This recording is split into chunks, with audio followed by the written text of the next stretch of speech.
My video for July the 25th, 2017 is entitled Symptoms of Our Awakening. As you know, if you've been listening to my recent videos, I have gotten quite aggravated with people talking as if we are already in some higher dimension beyond the obvious 3D. Well, last night I attended a meeting to listen to one of my longtime friends give a presentation entitled Entering the Fourth Dimension. I was relieved to hear a down-to-earth talk revealing personal experience with our mutual struggle to move into a higher way of perceiving our lives. Not only was the talk honest and balanced, the discussion that followed was candid as opposed to pretentious. I'm not into pretending. It does seem, however, that many of us share some of the same symptoms that just might be pointing to a real awakening. Are things speeding up? Yes, I think it's true.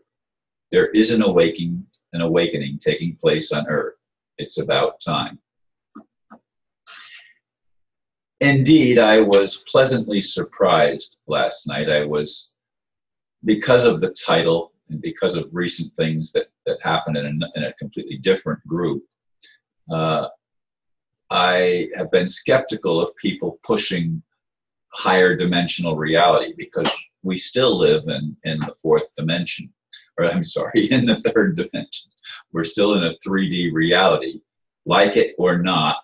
But the discussion that followed the talk by my friend Margie was really, really interesting. And she talked about the harmonic convergence beginning in 1987. And she reminded us that 25 years ended in 2012, but this is actually, in her estimation anyway, a 50-year cycle that won't end until 2037.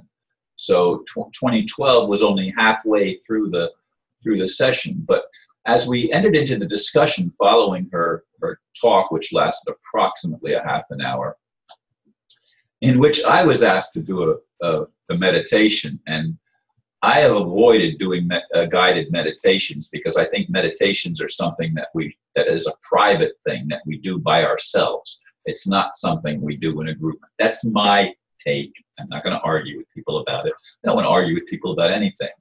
But in any case, I remembered my friend Alan Goldthorpe many years ago in that same group, the Metaphysicians, which is now called the Metaphysicians Circle. He led a meditation, and it was not pretentious or anything. It was laughter. We just simply laughed for several minutes. And so Maria Twist, I reminded the group of that, and Maria, who now leads the group, suggested that I do it again. So we did we just simply laughed for a number of minutes. And I thought that was much more honest than pretending that we're going into some other reality. And Margie talked about, and Margie was the one that gave the talk. She talked about silencing the mind, even if it's only for a moment before another thought comes in, and just practicing that point of silence, which I thought was really, really good. But some of the symptoms that came out that people besides myself are experiencing is sometimes, I know my vision seems to go blurry not for a long period of time, but for a short period of time, my vision seems to cloud up. Now, it has never done it when I've been driving the car, ironically. It usually does it when I'm sitting at the computer or something. All of a sudden, my eyes get everything gets sort of foggy for a brief time, and then it passes. But in any case, I'm not the only one that experiences that. And different other breathing things that come in, and where and heart palpitations and other things that seem to be physiological symptoms of something going on in our bodies. And we talked last night about the potential that our bodies are really going from a carbon-based system to a crystal-based system. I don't know if that's real or not, but that was one of the symptoms or subjects that came up. And Margie pointed out some people that claim that their bodies, when they hold their arm up, I don't remember exactly how she said that, but that you could almost see crystals in this one person who is talking about it. And she's mentioned some other people, and Margie's tried to get me to watch a particular guy over the course of, a year or more.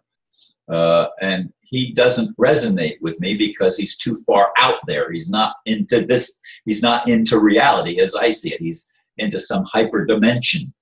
And I think we have a lot to get done right here on Earth in 3D before we're even ready to go to 4D or 5D or whatever higher dimensional experience. And experience is the key word for me. I don't like pretense, as I said in the blurb. I think I said that in the blurb. Yeah, I'm not into pretending. I'm not into putting on a show for people. That's why when she convinced me to do the meditation, I said, well, the only one that I would be willing to do on a guided group meditation is a laughter meditation, where we just simply laugh at the nonsense of everything. And I appreciate my friend Alan Goldthorpe, who first introduced that concept to me and makes all the other meditations to me seem ridiculous. And laughter is good for us. And I want to emphasize that. I want to emphasize the importance of being able, especially to laugh at ourselves and how seriously we take everything. And I'm not blaming in any way, shape, or form, but I think we do need to step back sometimes and simply laugh.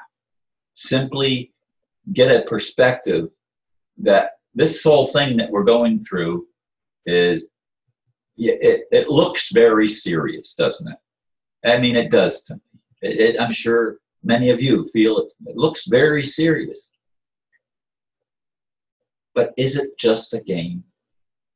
Is it just a drama that we're enacting to move into an awareness that is all-encompassing, the dark and the light, the good and the evil? I've been contentious of wanting to rid the earth of the evil. And it's obvious to me. It's obvious to many people that the people that are politically empowered are very deviant people. I mean, they are pedophiles, as I've said. And there's all sorts of stuff. But Margie reminded me of many things last night that I'm not going to go into detail on this video, or probably ever. I mean, that's something that she could do, but it's not something that I'm going to do for her, of sharing her story. But there's a lot of things that we've had to experience that seem so contradictory. And yet, there can be a way of looking at those things as positive, though they seem very negative. And it's a time, for me, it's a time that once again, and it probably won't be the last time, to re-examine where I am. And I'm encouraging you to re-examine where you are.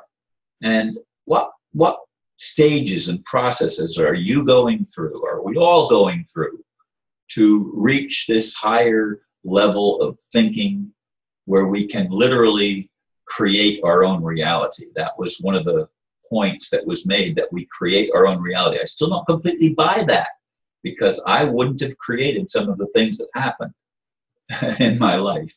But in any case, it would be nice to get to the place where we can literally create our reality. It's a good thing that we're not doing that now, and Margie pointed that out in her talk, or otherwise a lot of people would be dead.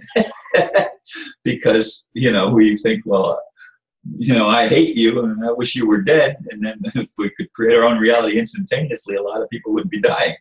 Anyway, it was an interesting night last night, and I'm going a little bit over time, and I apologize for that. But thank you very much for listening, and namaste.